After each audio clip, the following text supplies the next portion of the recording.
right, welcome everybody. We call this Ad Hoc Committee on Diversity and Inclusion on June 1st, 2021 to order. Pursuant to the Illinois Attorney General's guidance to public bodies on the Open Meetings Act during the COVID-19 pandemic dated July 2nd, 2020, county board members may participate without being physically present in compliance with those established provisions. A physical quorum of the members is not present. So I think we just need to entertain a motion to allow our members attending via Zoom to participate. We're actually going to do this 7E, so we don't have to skip all this. We'll just, you just read This part. we're all set. All right. So a physical quorum is not present, however, pursuant to 7E of the Open Meetings Act, members are permitted to attend remotely. Either one member of the committee, the chief administrative officer, or our legal counsel are physically present at the regular meeting location.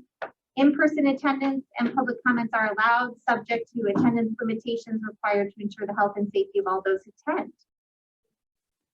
So now moved. Do we need a motion on that? to attend. We don't need to have a motion because we're doing it under 7E. That's a special provision. That's Perfect. Okay, so then I think we just need a roll call, please. Chavez, Here. Covert, Here. DeCiani, Hart, Here. LaPlante, Here. Rutledge, Here. Selman. All right, wonderful. Do we have any public comment today? Nope. Nope. Okay. So All we right. have some brief chair remarks, and I'll let Member Covert kick us off. All right. Thank you, Co-Chair Chavez. I want to welcome everybody, all our new committee members, to our first kickoff meeting for diversity and inclusion, our new ad hoc committee that was created by Chairman Cronin. We want to let you know that this is a unique setup here, as we do have two chairwomen of this committee. Chairman, co-chair Amy Chavez, and myself, co-chair Sadia Covert. We will be running this meeting together. So you will see us alternating on the agenda items. Coach, this is going to be difficult. I have to keep saying co-chair. Co-chair Chavez is the chair of economic development, and I, Sadia Covert, is the chair of strategic planning. So we decided to combine both forces of economic development and strategic planning, where our diversity inclusion imperative was passed, and to kind of put both forces together to provide a complete package to the county and to work together on our initiatives and what we're going to do in the future.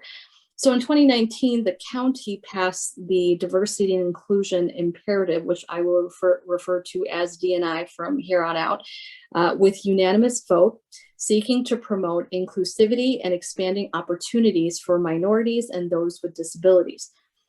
Chairman Cronin created this ad hoc committee where the mission will be to advance the next substantive steps to create a business enterprise program for the county with a specific emphasis on transportation, public works, stormwater, and facilities management, and to recommend policy actions to DuPage County Board in accordance with our D&I imperative.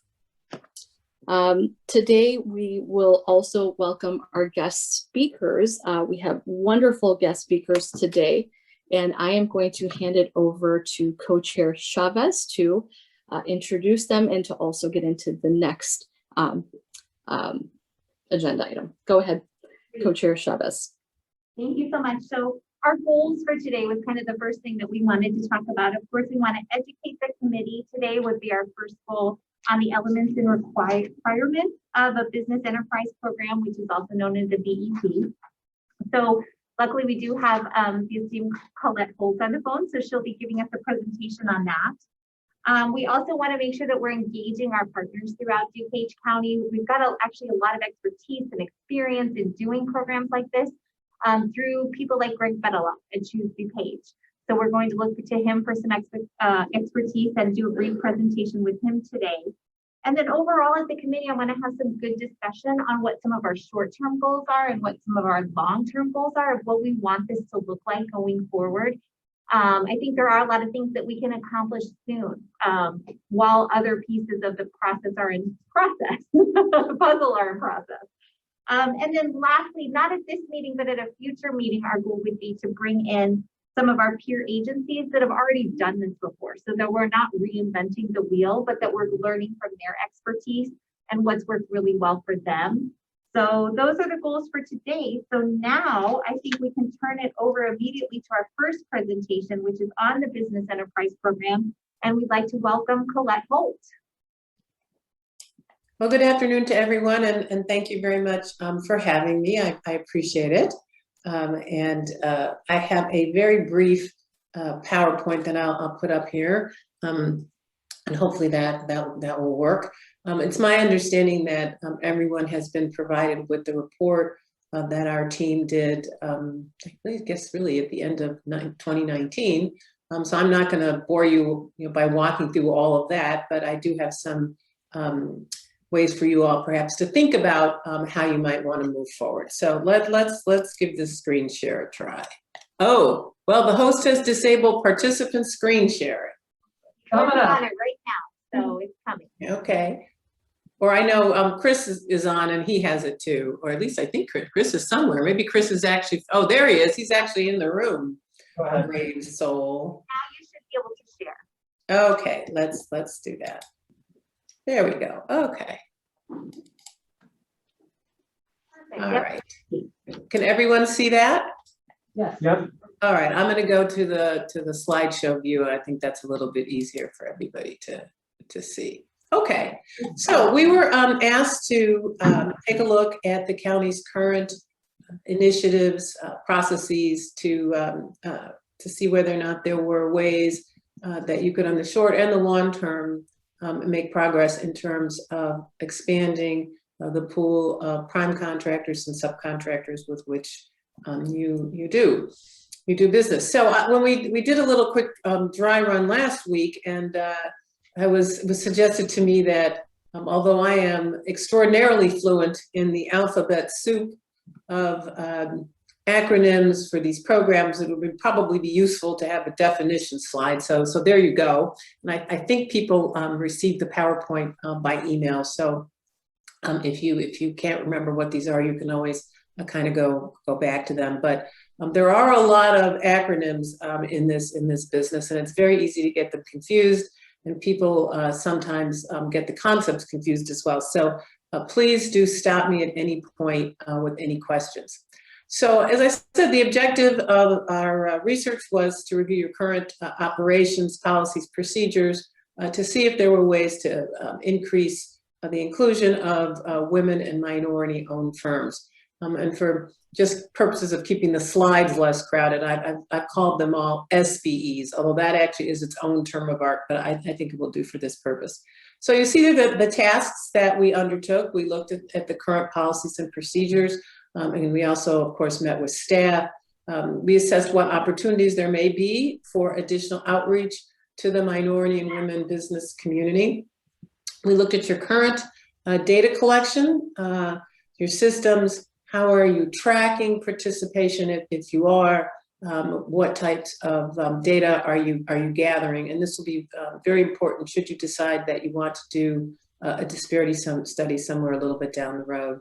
And then finally, we were asked to make recommendations both for short-term changes that are relatively easy and less costly, as well as longer-term possibilities.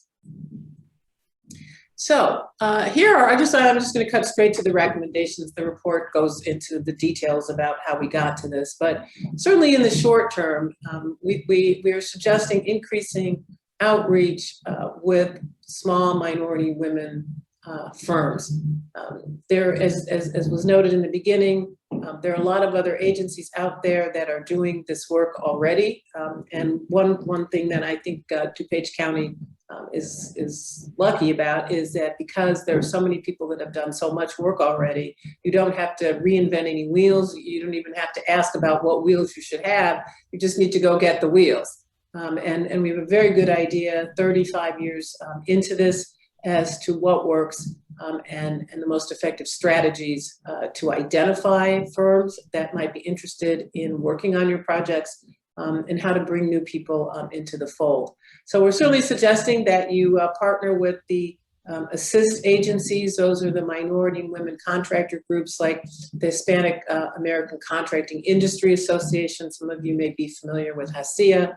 There's the Federation of Women Contractors, Black Construction Owners and Executives, the Federation of Asian Contractors. There are lots of groups in the overall Chicagoland area, as well as reaching out to your sister agencies.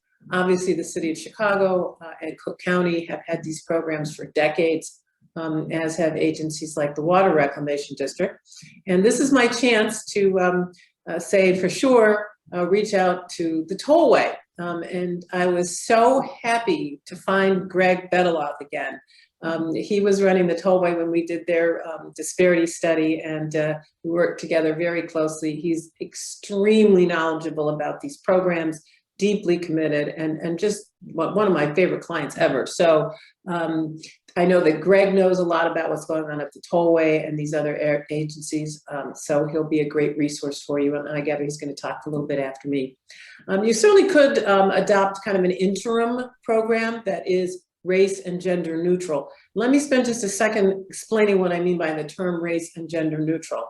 It means that whatever you're doing that's targeted would include all small businesses, regardless of whether they were owned or managed and controlled by minority group members or women. So it really is open to any firm that would be small.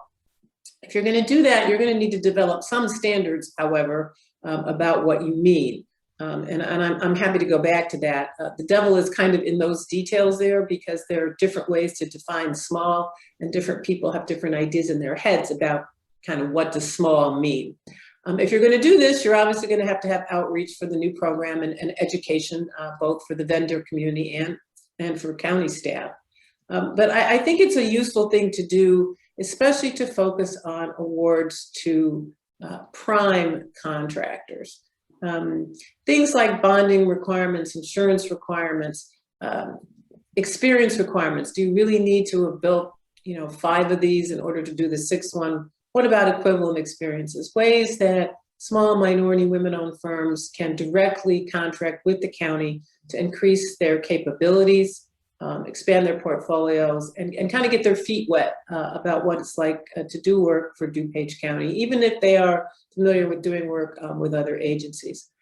As part of that, we're suggesting also exploring, perhaps putting some resources towards technical assistance and supportive services programs for smaller firms that want to do work with you as prime contractors. There's some great things happening, particularly at the tollway, where they're having very good results in bringing new firms in. And of course, there's hardly anything more difficult to penetrate, risky, and expensive than doing heavy highway construction. So I've been very heartened by what I'm learning about what they're doing. Certainly suggest that you get yourselves a data collection and reporting system, an electronic system. Running these programs is complicated, and I'm sure that the board members are going to want reports in relatively close to real time. And doing it by hand is just extremely burdensome, both for the staff and if you're asking contractors for information. There are some systems out there that are pretty much off the shelf, out of the box. I'm happy to put you in touch with those vendors. The city, the county, the tollway, the state, Water Reclamation District, pretty much everybody in the area is using the same system now. So that I think has a lot to recommend it. In terms of longer term possibilities, if you want to have a real minority and women business program, you're going to have to conduct a disparity study. There's just not a shortcut for it. And although I had a quick little slide that defines it, let me spend a moment talking about what that really entails. It is the federal constitutional requirement imposed on us by the federal courts that an agency that wants to use race or gender in its contract decision-making in any way has to prove that, in fact, there are discriminatory barriers in its marketplace and that the program that it adopts is narrowly tailored to the evidence that you present. Our firm just finished up the disparity study for the city of Chicago. So that will drop, I think, on the 23rd of June. The mayor will be introducing revisions to the construction ordinance based on the study. We've done work for everybody pretty much in the area, including Cook County and the tollway. So if you're interested in what a study looks like, I'm happy to share some of those with you. You can get a little idea about it, but there's just not a shortcut. There's no option for, disparity study light or MWBE program sort of supported. Some of you may know that the courts are extremely hostile to these types of programs. Both the city of Chicago and Cook County have been sued in the past, as has the tollway, as has Illinois DOT, just to name, a few of the dozens and dozens of cases that have been filed around the country. So if DuPage wants to have an MBE, WBE program, you just have to do it. They take about a year, depending on what state your contract data are in. I would certainly, budget in the $500,000 range if you want to cover all your industries. Now, you might decide that you're just going to look at construction and related services like design, surveying, that kind of thing, and that's absolutely fine. But just know that this is a big undertaking. They're expensive and they're resource intensive. And then lastly, one of the things that we would suggest to consider is actually creating a true office of diversity and inclusion, or if you like a different term, doesn't really matter what you call it, that there is a unit and people who are actually responsible for this, for whom it's not tacked onto everything else that they have to do. Chris is obviously very committed to this, but he has other things to do.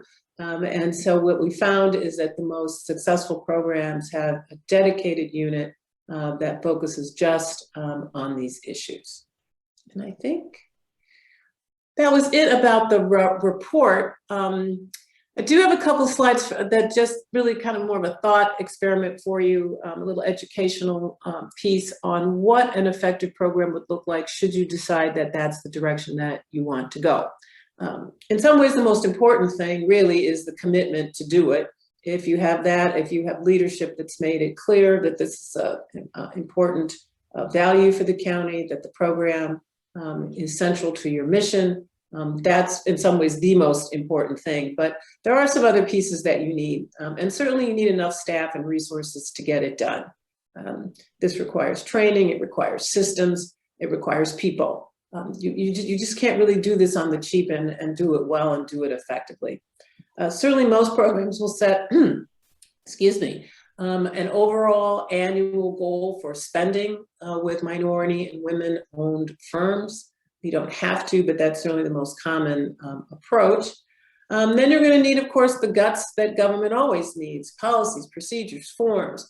And you see there are several of the issues that would need to be addressed. Who's going to be eligible to be in the program? How are you going to set goals? What type of bid and proposal submission requirements are you going to have to make sure that the certified firms are performing a commercially useful function? What happens if people can't meet the goal? How do you handle that? Once contracts are in performance, how are you going to monitor bidders, prime contractors' commitments to make sure that they do, in fact, what they said, and that the contracted small firms get the work that they were supposed to? Again, get yourself some data reporting, prompt payment compliance.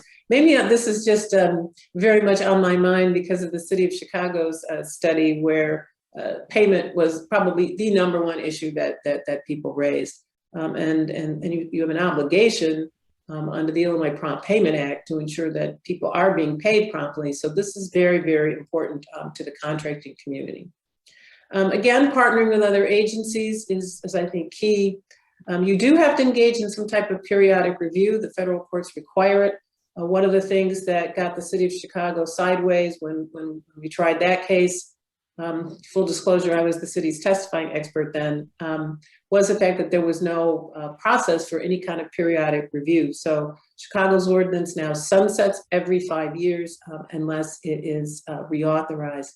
And then lastly, but I think this is important, is to decide what success looks like for DuPage County.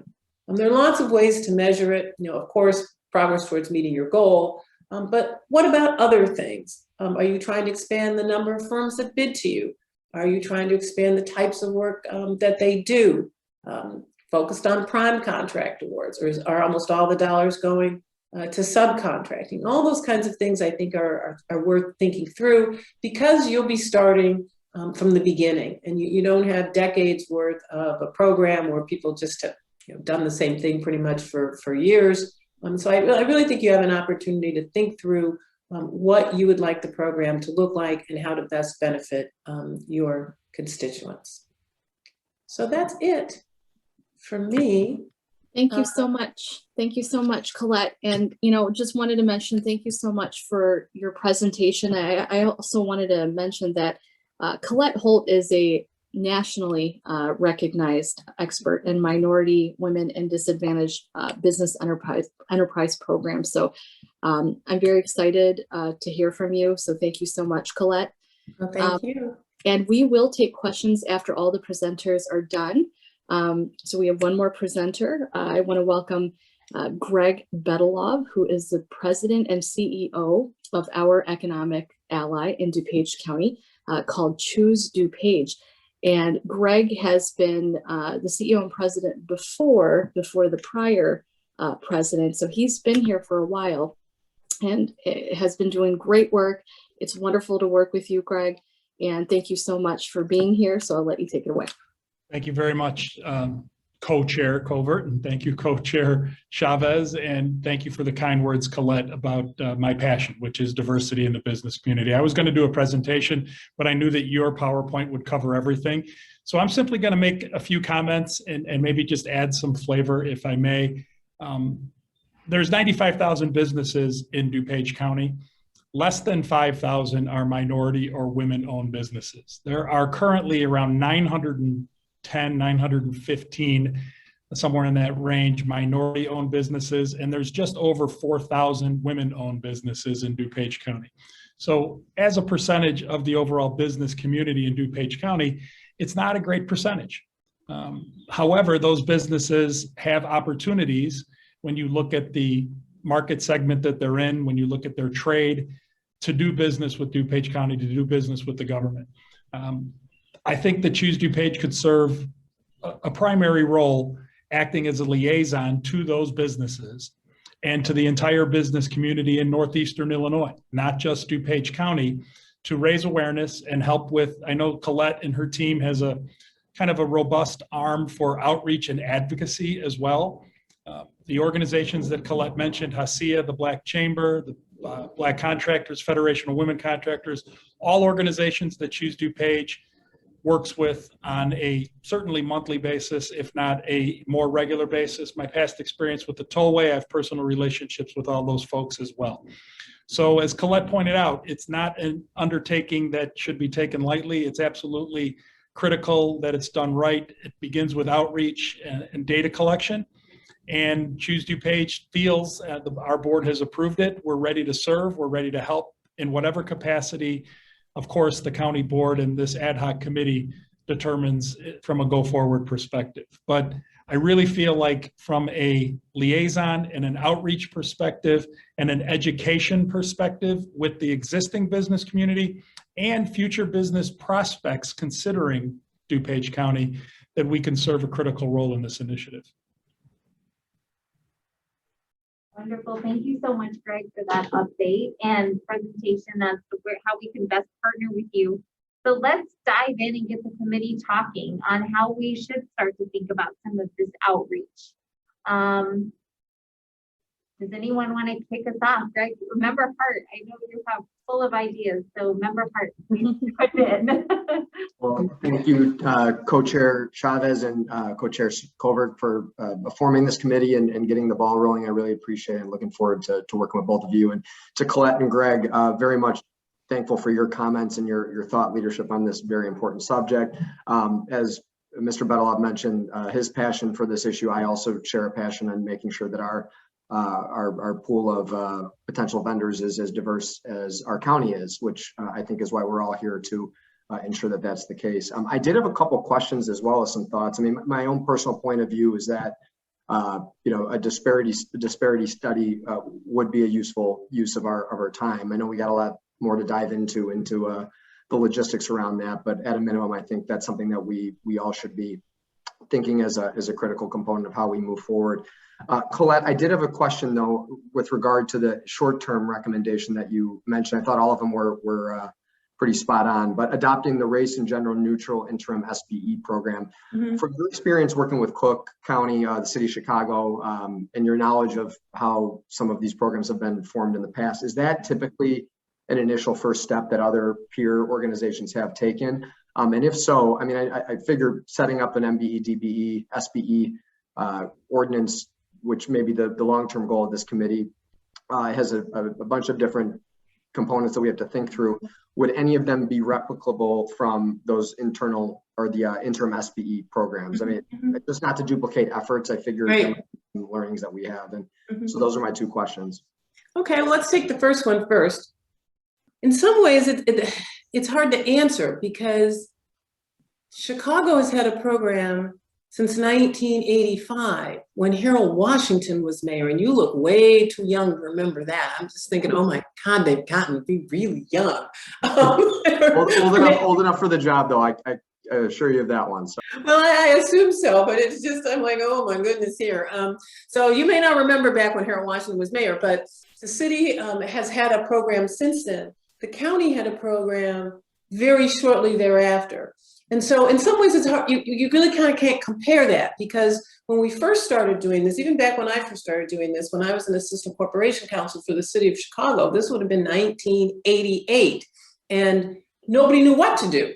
Okay, so to be frank about it, we kind of made it up because we didn't have any models or anything. What we could look to was it was in its own infancy program for the US Department of Transportation. But of course, they came out of the highway industry. So we kind of looked at that. So I can't say that the city or the county water reclamation district, I think, actually has the oldest program in the area. I think that started back under a guy named Tom Fuller, for anybody that can really remember back that far. I think that was about 1983. So we didn't do interim anything at that point. We just did it. Then along came the Supreme Court decision in 1989 in City of Richmond versus Croson. It sort of turned everything upside down. And that was when we realized that to comply with this very new case law, we were going to have to go out and gather all this evidence and look at statistical information and whatnot. I have seen other agencies around the country kind of take these steps. And certainly the type of race neutral elements that would be in any interim program are elements you're going to have to carry forward in an MWBE program anyway. Because the legal standard is you use these race neutral type of measures to the maximum feasible extent.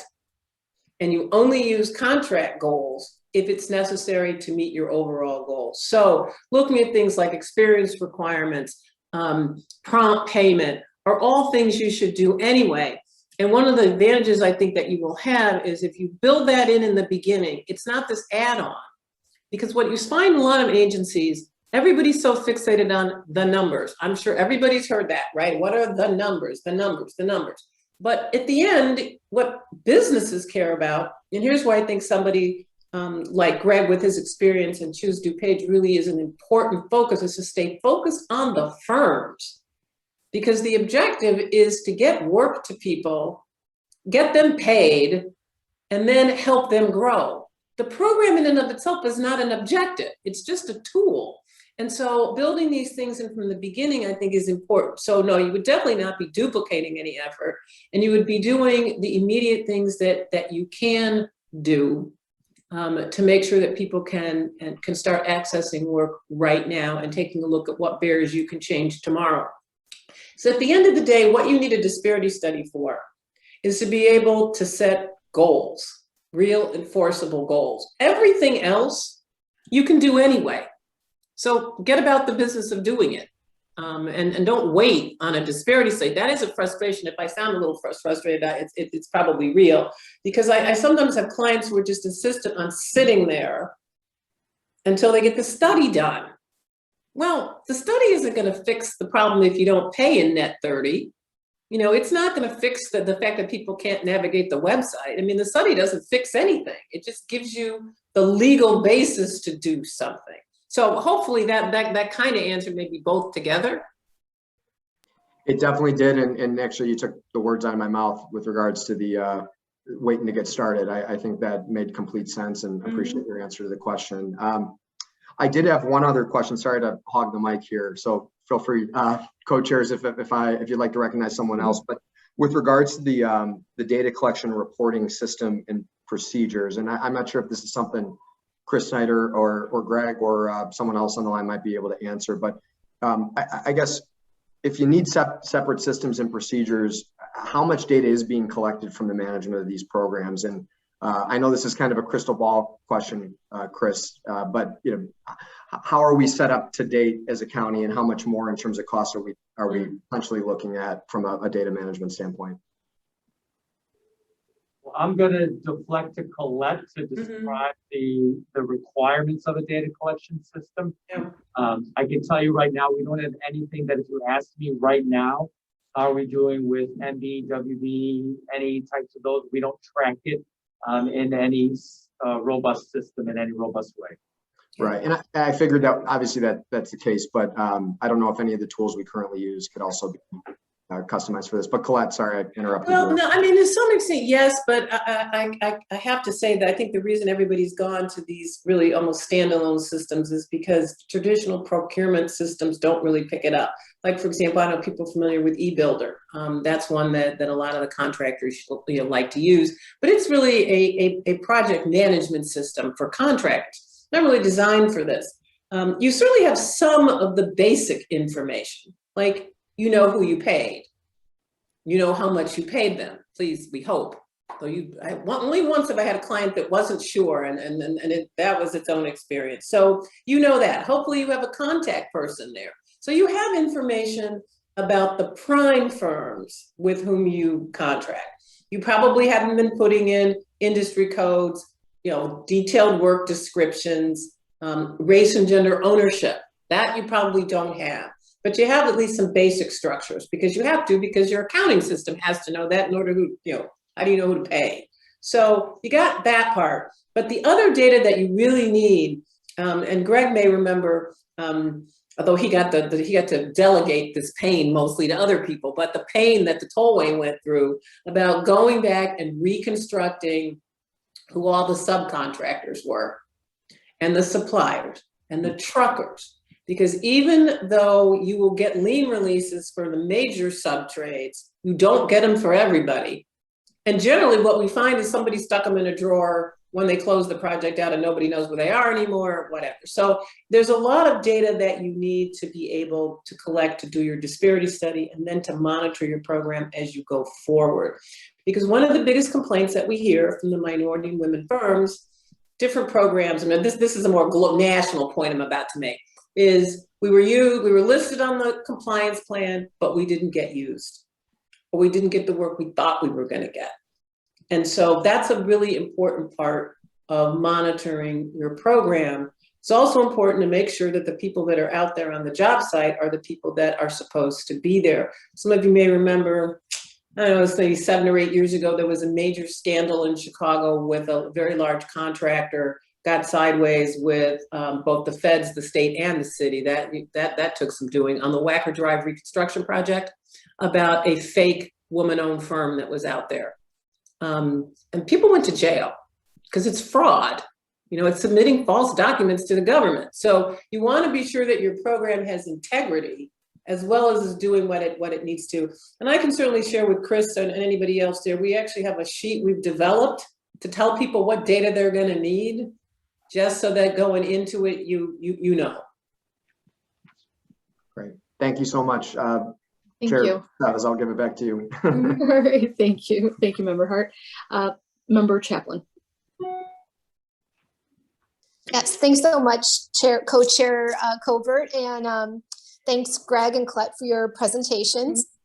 And kind of following up with what Member Hart was asking, I remember, Colette, the last time you spoke, you talked about our subcontractors, and you said that, you know, possibly we might even be meeting our DBE numbers just through our subcontractors. If we, have that information, we should have that information, right? So if we knew who our subcontractors were, we might see that we're using some women and minority subcontractors. And I think the important thing, if we can get that information, is how do we get them to be the main contractor, right? How do we get them to go from subs to being the main contractor? If we have, if we have that information, that's a great place to start for the committee, is looking at our subs and seeing if we're working with any women or minority subcontractors that we've actually paid, or, that we're, or like you said, maybe they were on the list, but they were never used, right? So make sure that we're meeting that. That's a great place to start. And I think that might be a great place for the committee to start, with looking at our subcontractors and who they are and how do we get them to go from subs to the general contractor, right? I mean, that might be a good spot. I don't know, but I remember that from your first presentation that you spoke about that. Yeah, I would be very surprised if we went in and really looked at all your contract data if you had zero utilization of MWBs. That would surprise me, especially given how the demographics. I'm born and raised on the south side of Chicago, so I think of like DuPage is like they used to have cows out there when I was a kid. So, but it's changed a lot. And so I'd be really surprised if there weren't some utilization there. How much? Who knows? The challenge from the standpoint of what the committee might want to focus on is you're going to have to go back to the primes and ask them who their subs are, because they haven't told you, because you haven't asked, because you haven't had any reason to ask them that. So, I mean, you may have lien releases in the files, presumably Chris, they have that, especially on like the IDOT jobs and whatnot, because they have to. So you might be able to see there. The other thing that you might want to think about too, about how to find those firms in a relatively easy way, because I don't think it's quite as simple as just there's like some list you can go to. Is Greg mentioned that he and his colleagues are already interacting with groups like HACIA, Federation of Women Contractors, on a regular basis. Is maybe to talk to their leadership and say, could we, we'd really like to come to your next membership meeting and ask. I mean, that's the really simple stuff to do immediately, is to say, is there anybody that's out there? The other thing you could certainly do is, you could sort your own vendor list by zip code, and see who are located in the county. Because I have to make this observation to you, that the Chicagoland area is the third most populous in the country. What are there, 8-9 million people in the overall metro area? And so my guess is that you have firms doing business with you that may be like in Cook or Will or Lake or somewhere, or maybe even outside of the area. So you might want to go to accounts payable. They should be able to sort that by zip code. If they can't, that tells me what stage your data really are in. And maybe choose DuPage has a list of firms to reach out to, but do the easy stuff first, which is go find the people that we already have some touch point with and ask them, what can we do to make it easier for you to do business with us?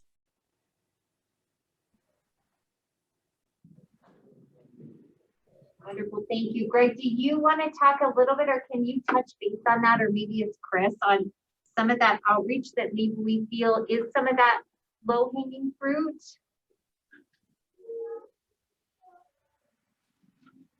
Chris, you want to go first? I'll let you go, Greg, and then I'll just fill in any gaps.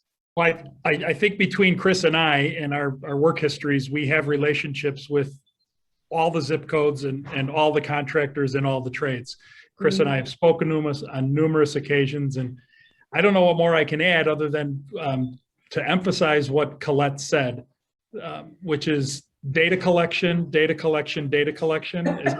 trained you so well. Well, as I think of first steps to a strong business-focused diversity and inclusion program, Chris nor I nor anybody can give the board the answers that they deserve, right? You're representing the taxpayers and you need information in order to make decisions. And if Chris and or I or the county doesn't have the data software in place to do that, you can't get the answers you're looking for, number one. And then number two, as Member Chaplin pointed out, why wait for a disparity study? Having gone through a disparity study with Colette Holt, who is the best in the industry, I can tell you that there are bumps along the way and there is a lot of issues associated with it. But what Colette pointed out about just working with minority contractors on how do I navigate the website? How do I know what a surety bond is? How do I know what relevant experience means? Just developing those relationships and getting those questions answered is a great, great first step. I see we have a young board member. Hi. I love seeing people's children on Zoom. It just makes my whole day. And then we have cats who may wander across the screen every once in a while.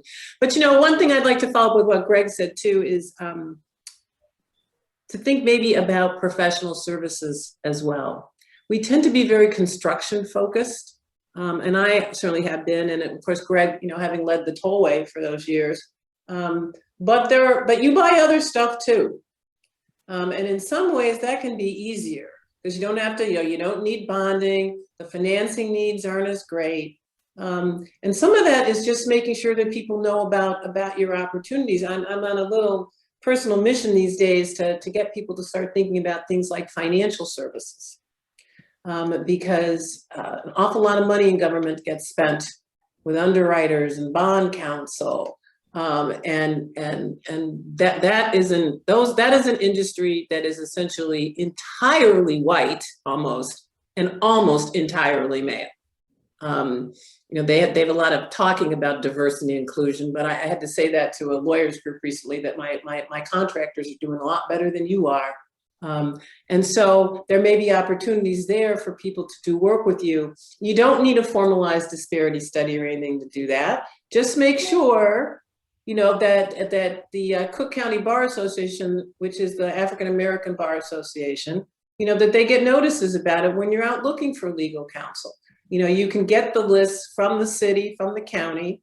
And in some ways that's the easy stuff because it's negotiated work. And even with things like the IT firms or the management consulting firms, if you go to Bain and Company or somebody and you tell them that we want to see some diversity in this team, they'll get the message. They will, but they won't if you don't tell them that. And so I think that there's some things that you can do that are easy, because I think it's also important to be able to show some gains relatively quickly, both so you all don't get discouraged, and so the community doesn't get discouraged, and they're thinking, oh, these people said they were going to do something and they haven't done anything, so do the easy stuff first. No shame in that, because as Greg knows, the disparity study is hard. That's hard and expensive. Go get yourselves a data collection system. Chris and I have been talking about that. I think you can probably get it for about $50,000. If the county can't invest $50,000 in doing that, then you're not ready to do anything. So go get yourselves, the beginnings of the pieces that you need. Maybe you want to have some type of a vendor fair that's just for minority and women and small businesses on county projects. But at the COVID kind of messed everything up, right? Because we would have had, for example, the regular city fairs and when the county does it and there's a schedule. Now, of course, not so much. But I can tell you that one of the things that has been a wonderful surprise to me about the pandemic, that anything could be good at all is a miracle, I guess, is that we are getting much better participation at these virtual meet and greets, outreach efforts, even the study interviews than we ever did in person. Because people don't have to get in the car and drive in the traffic. And especially for families that have school-age children, you don't have to get a babysitter. You just think about how much easier it is to just log on and do something. So I wouldn't be discouraged by the fact that maybe virtual events are not going to, are going to be the way to go. And I'm not sure, but that we shouldn't just stick with them. Because, for example, when we did the kickoff public meeting for the Water Reclamation District study a few months ago, I think we had like 140 people log on. There is no way I would have gotten 140 people to show up to an in-person meeting. That just never would have happened. So don't wait. Again, I guess that's really my short message, which is let's go do what you can do immediately, get a plan, and start to execute it. So can I take a minute to make that more actionable? Are there any concerns with any committee members of us starting to go out to gather some information on what that data collection software would look like, and maybe start to look at getting a couple quotes for that? Is everyone pretty, okay, so that's something that we can move forward on. And then secondly, as far as a vendor fair, to kind of make that actionable, Greg, can you talk briefly about what that might look like and what we might need to do to make that actionable as well? Sure. Well, I've done them virtual, as Colette has said, and we've done them in person. I agree with Colette that you get a lot of participation, but I also think that people are dying for some human contact. Well, again. that's true, yes. So I guess I would, Chris, let's not overlook Chris and his relations and his reputation in the transportation industry and construction industry, and Nick and everybody in there. Host something at the county and work with Choose DuPage and the leaders of those minority advocacy groups, from the Black Chamber to Hasia to the Muslim Chamber and on and down the line, and let them help us spread our message to them about opportunities. I see Jeff's on the line. You know, they're going to have to know about how to go through the website. They're going to have to know how to fill out the forms online. A lot of businesses just don't even want to take a dive at it because they're concerned about it. It's a little daunting, a little overwhelming.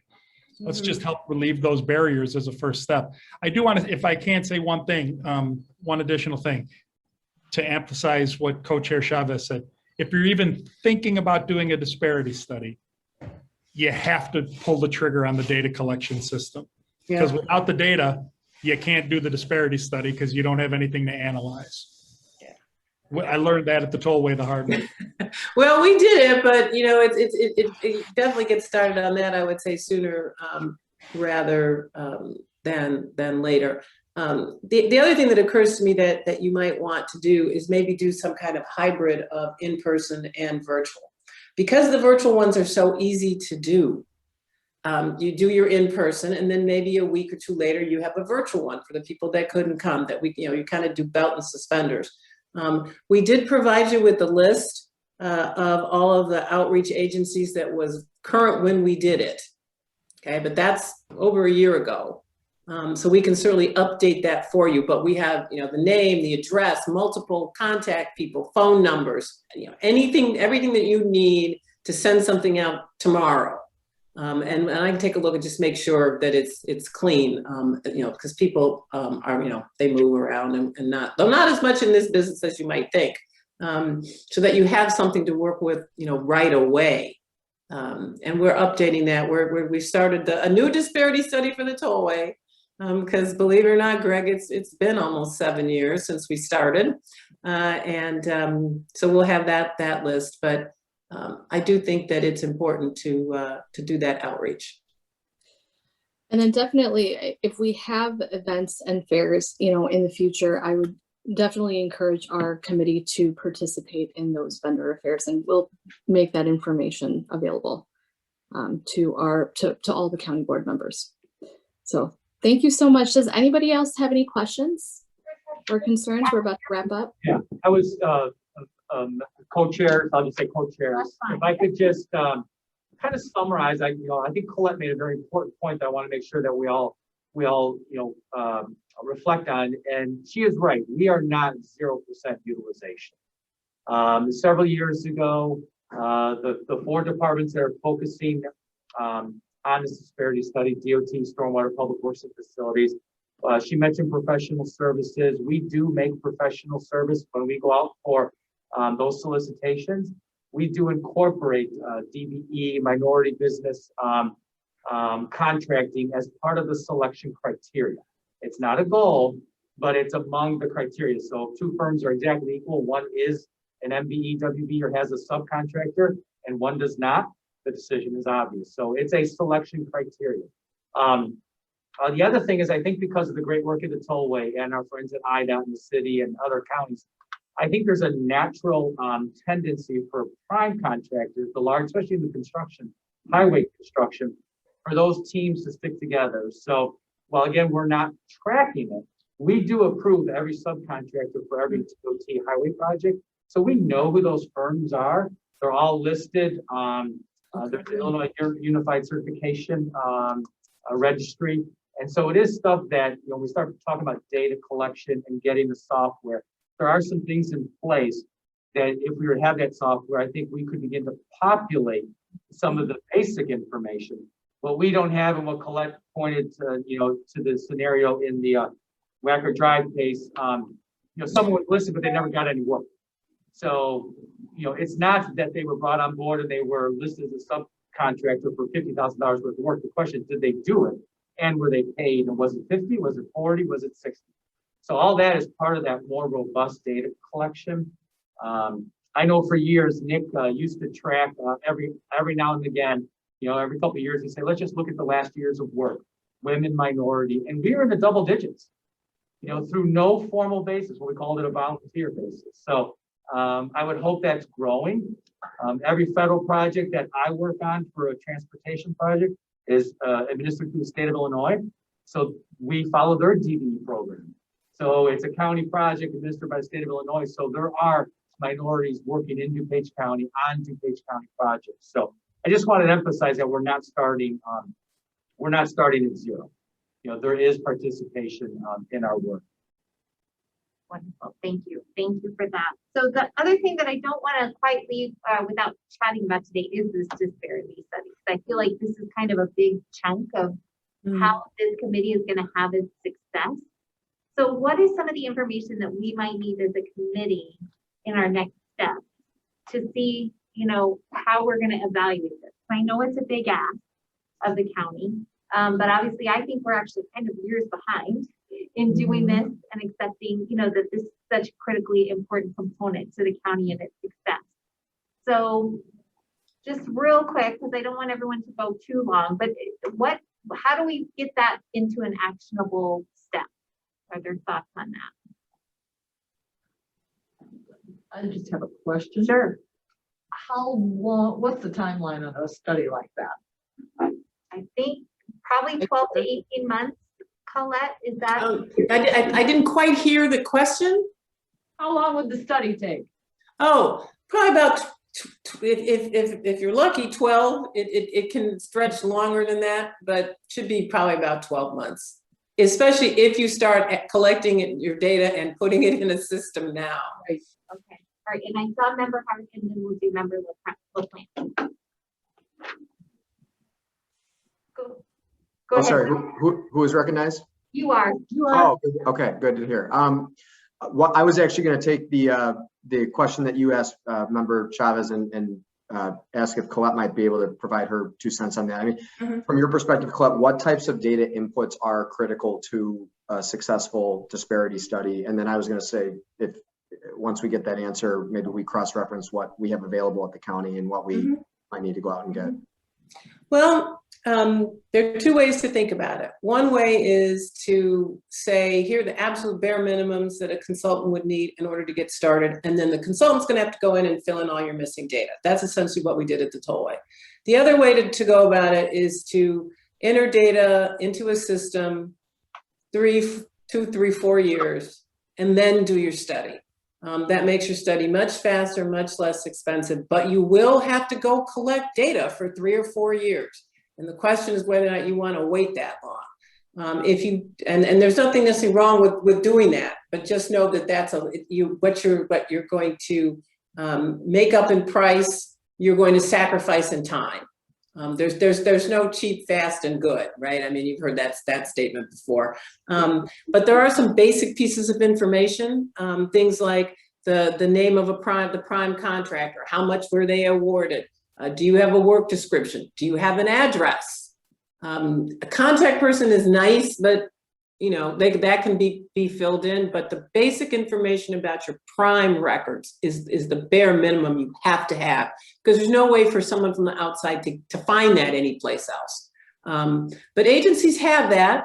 Only one time do we have a client that couldn't match up the check registers. But just know that it's possible, and here's where Chris and the senior staff know the answers. I don't, as to whether or not it's electronic or hard copy. If it's hard copy, somebody's going to have to key punch it. If it's electronic, that's much better. And electronic doesn't mean PDFs. Electronic means in a file format that you can manipulate. But as long as you have that, and later today, if you like, Chris, I'll send you. We've developed, actually, probably since we started working on your project a while ago, we've developed an actual sheet for agencies about here's the minimum data you need, and here's the data to be great to have. And I'm happy to send you those so you can just see it all. It's all laid out in a little chart for you. Yeah, I think, Oh, sorry. I was gonna say, I think that'd be really helpful because I think we could then do internally, staff working with procurement, just look at what we already have and what can easily be data dumped versus, okay, now we don't have at our fingertips the subcontractor information because we don't pay them directly. Certainly don't have costs, but it's a starting point we can begin to ratchet. And I guess the question then becomes, does the duration of the disparity study and the cost incrementally go down the more data we can go back? If we've got an ERP system, if we can go back 1 full, 2, 3 full years and data dump all prime contractors and prime sub consultants and contractors, is that a good start? And then now some firm that has the resources can then get into the nitty-gritty with the NAICS codes and all that other stuff is pretty foreign to us. Oh yeah, I mean, the more data you have, the less someone else has to reconstruct. And that's what you're paying for, is literally, like for us, we have an entire team of people and that's all they do is chase down contract data. Well, if they only needed to spend 150 hours as opposed to 300 hours, there's your cost saving. So it's just, the more you put in, the better off you are. That is for sure. And so I know that you were getting your new system. So here's a chance to at least get what you can in there. I think the thing though, one of the things that the board and your committee to eventually, I don't know, not obviously right this minute, but to think through is, how much do you want your program to cover? Because like the ERP system, you're gonna have a lot of stuff on construction subs, but I guarantee you're not gonna have stuff outside construction because you didn't ask for it. I mean, why would you? Why do you care, right? So like on your IT contracts, you're not gonna know if they had subs. Commodities contracts, we generally assume do not, but there's an awful lot in between there. So it's just a question of how broad do you want your program to be? And so to Chris's point about collecting data, if you decide you want to branch beyond construction, that's going to certainly ratchet up your costs. But I can just say this to you. For years, I've tried to get some agencies to drop industries just because it's difficult, it's expensive, and I'm not sure it's worth it. But then you hear from your constituents who are in those industries. And nobody wants to be left out. Just saying. So much. So I was going to recognize Member LaPlante next, and then we'll go to Member Chaplin. So go ahead, Member LaPlante. Thank you. Thank you so much to the co-chairs. I really appreciate all the work that you put into this. I know how hard that is, brand new committee. And thank you to the chairman who put this committee together. I would just like to reiterate some of the things that I've heard, which is, yes, this is overdue. We're behind. So I'm so glad that we're getting going on this. And to sort of zoom out a little bit, I think that this work is essential. There's no doubt that it's needed. And so we have to move forward and do it. And whatever it's going to take us to get that data and to get these studies done, we have to do it. There's no real alternative other than jumping in and getting this work done. And Colette, to your point that you just made, I agree. I think that when you think about the other businesses, we don't want to leave them behind, because this diversity and inclusion is important across the board. So my vote would be to expand rather to narrow our focus, because that's what's going to help our entire county. So really, I'm just here to say thank you, encourage this, and push forward. I'm excited. Thank you. Thank you. Member Chaplin, did you have a question? Thank you, Co-Chair Chavez. So yeah, taking in everything, yes, I think we do need to get started on this. I know Member Renahan brought this up a couple years ago, so I'm glad that we're starting to really work on it. My suggestion might be, let's start our data collection first, see what we can collect while we're, see what we come up with in our data collection. And then once we get a little bit of data, we might know what we'll need for the disparity study. But I think we get started on that data collection. If we need to purchase that software for like the $50,000, we get that, we start moving in that direction. And I think once we start getting the data in, that'll give us a little better idea of the scope that we need to do for the diversity study. I don't know if that's what everybody, I see Colette, you're shaking your head, kind of yes, in agreement. That might be a good way, a good direction for the board to take, the committee to take. Yeah, so I think that might be a, you know, I don't know if we want to make a decision right now on the disparity study because we don't have any information. So maybe if we start getting that information in, then we have more information and we could, you know, do the scope of the disparity study off of what we've received. So that would be my recommendation to the committee. Thank you, Member Chaplin. So I think for sure we want to hit the ground running with the data collection. So I think the quicker we can get that software in, the faster. I don't want to have much of a delay before we jump into this disparity study because I think it's so critically important. But I appreciate the fact that more data is always better. But I think we are so far behind the e-ball that we've got to hit the ground running with this. So I'm looking for staff to really help us. Like, what do we need to do to get caught up? And I do think a large chunk of that is the disparity study. And as we know from the state's attorney's office and from a federal law standpoint, we've really probably got to get that under our belt so that we're making sure that we're lining up everything correctly as we move forward to protect us overall. So, so I think one action item I'll send out to the committee is what breadth do you all want it to entail? So stew on that before our next meeting. But I think, you know, for me, I tend to agree. I think it's those IT departments, it's the attorneys, it's those, the more professional services where maybe we don't see as much diversity. And I want to dig deep into those and figure out ways that we can use the outreach that Greg Bedelov is so good at. Figure out how can we dig deep into those and make sure that we are making those commitments to make those more diverse as well. Member Covert, do you have anything to add? No, Co-Chair Chavez, that was excellent. I think you summed it up very well. Thank you, Colette and Greg, and all the questions and comments in this committee were great. And I'm very excited to be moving forward with this. You know, we had our, before we started this committee, as chair of Strategic Planning Committee, I had a lot of different communities come in to speak about their needs and you know where they come from. So we had a diverse set of communities come in to talk about themselves and their needs. And one of the issues that was just really prominent was economic related and business related.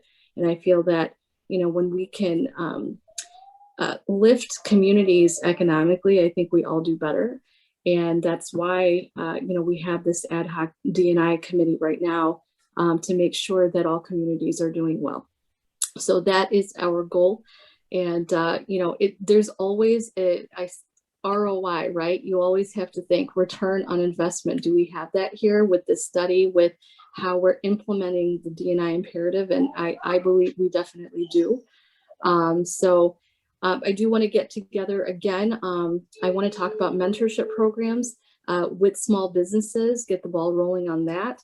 I want to hear everybody's thoughts on that as well. And just, while we're waiting on the disparity study, I think we should get this rolling into action and really give teeth to the diversity inclusion imperative instead of having it just on paper. We're actually giving it teeth. So I'm very excited to work with all of you. Wonderful. Is there anything else that maybe we missed on the discussion points that anyone wants to draw attention for the committee today at our first meeting? I'd like to mention one thing, that the state of Illinois does have a registry for small business enterprises. We had been focused on this before this meeting, but if you want to get started, we can use firms that are on that list that would be qualified as small business enterprises for us. And I think it peaks out at, or it tops off at $14 million annual revenue. And we'd be able to use those firms as our target for moving our small business enterprise program forward. Can I make you one suggestion about that though? Yes, they certainly do use the state's list, but I would also use the City of Chicago's Certified Minority Women Business List, Cook County's list, because all those firms are by definition small, because you have to be small to be certified as an MWBE. Because I think if you just use the states list, you're going to miss a lot of women and minority-owned firms who don't bother to go get on the states list for, and we're doing the state study. So I just say this with a little bit of knowledge that that list is not as diverse as you might think. So I would also not in LUA, but also look to the city certified list. Chris, of course, is got the Illinois Disadvantaged Business Enterprise list that he has to use for the federally assisted contracts. Cook County's list. So I would use them all. You can download them. One thing you probably want to do if you get your data collection software is it should keep track of all that for you. And that should be able to spit out the firms by industry for you, because this is really cumbersome to do it by hand. You can. I mean, I'm old enough to remember before we had spreadsheets, so it's not like you can't do it. But get your system, and then you can import all of those lists, because the city system that the state and everybody else already has them. So I just did this for another client. It's a really simple download. So you'll have all the lists. So I wouldn't just limit myself to the state small business list. Wonderful, thank you. I was just going to add the caveat that we do have to be careful, since we're not home rule, that on bidded contracts, anything under 30,000, we have flexibility to do a small business opportunity, but we cannot do it for 30,000 and over. Okay. And I think what I've been talking about is using that list strictly for outreach. And I don't think that would violate any home rule issues to just let people know about things. You're not giving them any preference. They don't get any special treatment, but at least they know about the opportunities. So can we make that a little bit actionable for us, that we get a little more information as a committee as to what our rules are for under 30,000 and then what we have to do with over, so we really can figure out how we can make some of this, I think we've been calling it low-hanging fruit in our preliminary conversations, but how we can get those wheels turning with those under 30,000 contracts and make sure that that's kind of the meat that this committee can get to work on while we're waiting for some of the larger stuff to come together. Sure. So let's do that at the next meeting if we can, because that way I think it'll help us all get our wheels turning in our head, but also help the boots on the ground. So, okay, well, I don't want to keep everyone. I think we had a fantastic first meeting. Is there any new business, anything else to bring to the attention? All right, seeing none. All right, can I please get a motion to adjourn? Motion. All right. Bye, everybody. All right, bye. Thank you, everyone. Thank you. Roll call vote. Roll call vote. That's right. LaPlante, Aye. Rutledge, Aye. Solomon, Chavez, Aye. Covert, Bye. DeCiani, Hart. Aye. All right, thank you, everyone. Thanks, Thanks, everybody. everyone. Take care. Good job, everybody.